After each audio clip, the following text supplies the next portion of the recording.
سلام بچه ها، امروز میخوام آموزش ترشی بامیه رو بهتون بگم. اینکه این روش هم خیلی خوشمزه میشه. ابتدا چند تا گوجه رو میکس میکنیم. بعد از اینکه خوب میکس شد، حالا یا رنده کردید، اونو داخل مایتابه بریزید و یه قاشق رو بهش اضافه کنید تا خوش رنگ تر بشه. بعد بهش نمک و زردچوبه و سیرمون رو اضافه میکنیم و یه مقدار سرکه میذاریم که گوجه هامون بجوشه. فلفل هم اضافه کردیم، فلفل سبز خورد شده.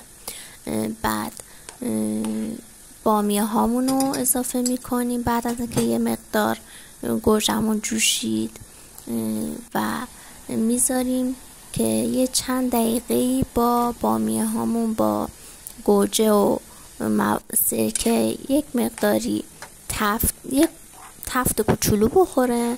بعدش میذاریم خنک میشه و داخل شیشه میریزیم و اگه احساس کردید که یه مقدار غلیظه باید سرکه اضافه کنید. البته ادویه هامون هم گلپر، سیاه دونه و تخم گشنیز هم باید اضافه کنیم اون موقع که داخل مایتابه یا قابلمه با گوجه داره میپزه.